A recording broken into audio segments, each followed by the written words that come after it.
What's going on YouTube? It's Chris from Out West with Chris, and I just wanted to make a video about my AR10, my SIG 716, the Olight M1X striker, and how you can turn this into a weapon light.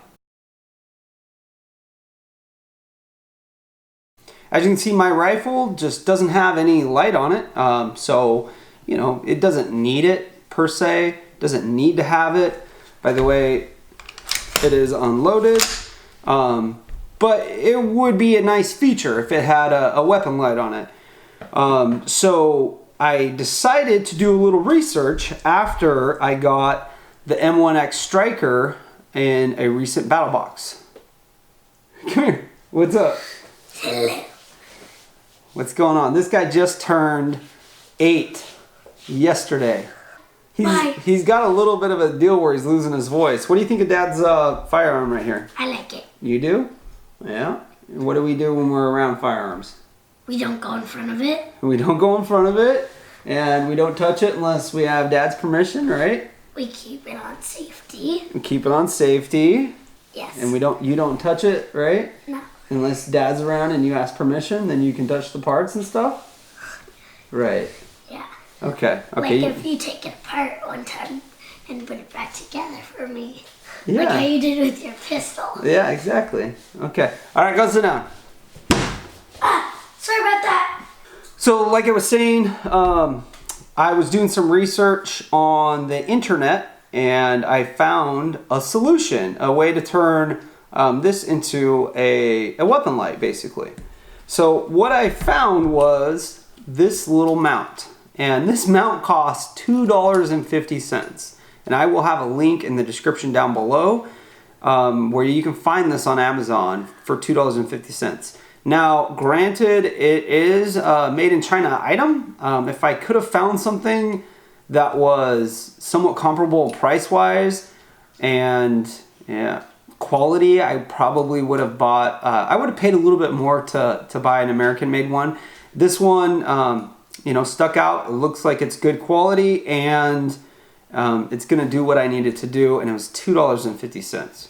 Kind of the caveat with that is it takes forever to get here. I ordered this quite a while ago and it just came in the mail yesterday. So something to keep in mind. You can definitely find other options like this that might even be a little bit higher quality that you can get way faster, but you'll pay a little bit more for it. I was happy to just pay the $2.50. So let's talk about how we fit this on. Okay, so here are the items disassembled that came with this kit. You got a little Allen wrench that works for these screws right here. This is a 3-piece essentially grip for the light, and it fits like so. The portion for attaching to the rail is a thumb screw, and it seems to fit pretty well too.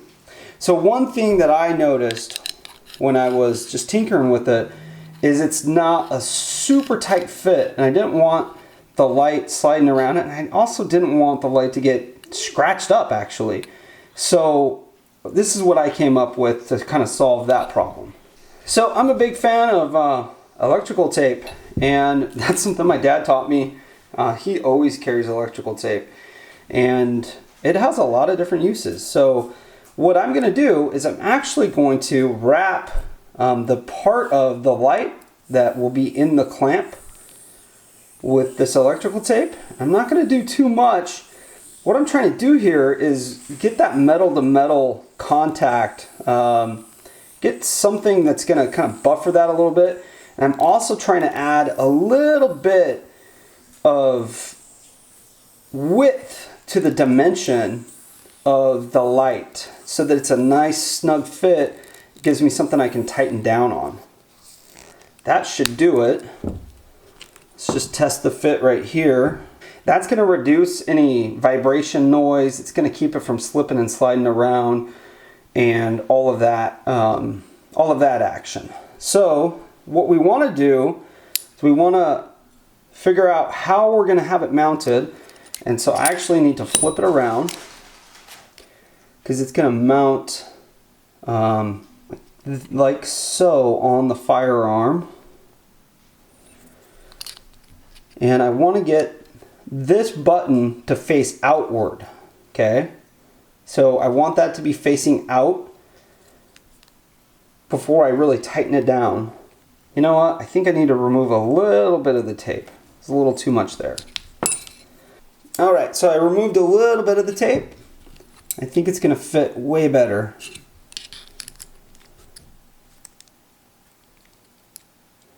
I think that's gonna do it. So let's get our screws ready to get tightened up. 4 screws that go in. So as I tighten these up, I'm just gonna tighten a little bit and then alternate to a different screw.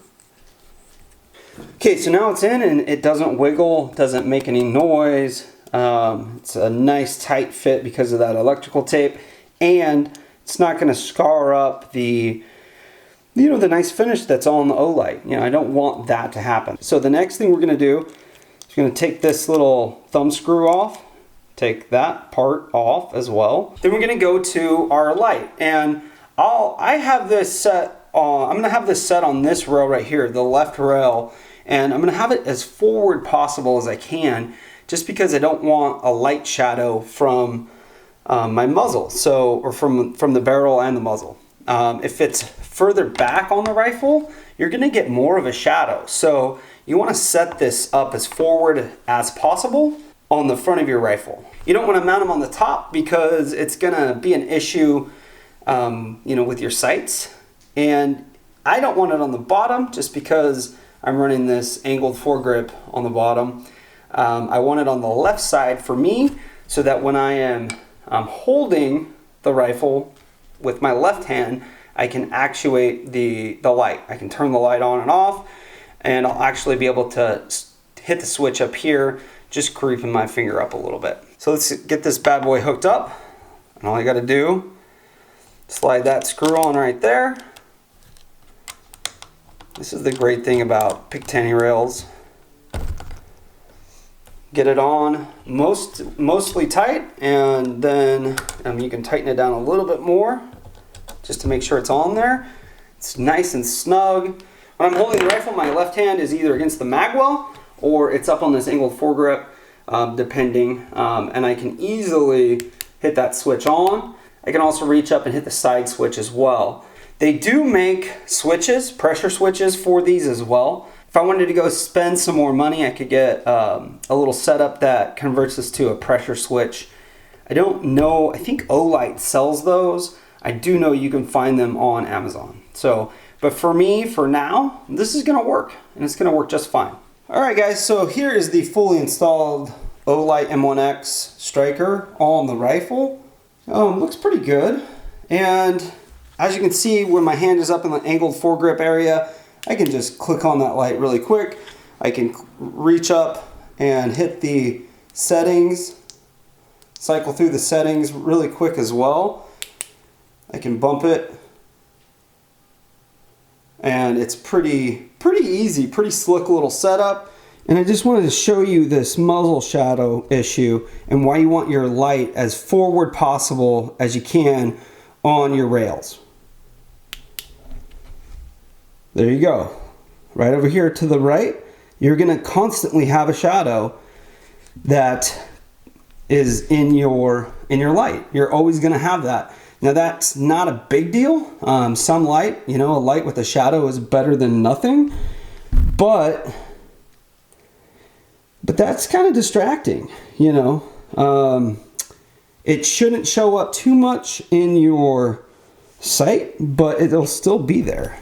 Okay, so if you're in a setting where you're trying to figure out if there is a threat to you and your family, like if you're in your home or, something like that, and you click your light on, the shadow could become a major distraction. For me, that is another benefit of having it on the left side. I look through my sight with my right eye. My left eye is typically open, and I'm not going to pick up that shadow when I'm looking through the sight or with my open left eye. So, you know, because the shadow is going to be on the right side of your field of view. All right, everybody, I hope you enjoyed the video. You know, I just kind of felt inspired to share my little solution and a way that you can use this Olight M1X, like if you got it in a recent battle box like I did. A little bit of electrical tape, a $2.50 mount, and you've got a weapon light for your AR. Now, you can go ahead and get those pressure switches. If I can find any on Amazon, I'll put those in a link on the description down below. I'll have links to pretty much everything in here. And I think that this is a pretty nice little setup, works pretty good. If you have rails that go forward quite a way on your rifle, you know, you'll be able to not have as much of a shadow issue as I do. But yeah, this is gonna work for me. I like the setup, it looks sleek. It doesn't wiggle or jiggle at all. So there's not gonna be any, you know, metallic clinking noises. It's a nice tight fit, especially with that electrical tape. All right, y'all, if you have any questions, be sure to put those down in the comment section below. Any comments, totally welcome to do so as well. You know, let me know what you guys think. If you like this video, please click that thumbs up button, subscribe, and as always, thank you for getting out west with Chris. I was blinded.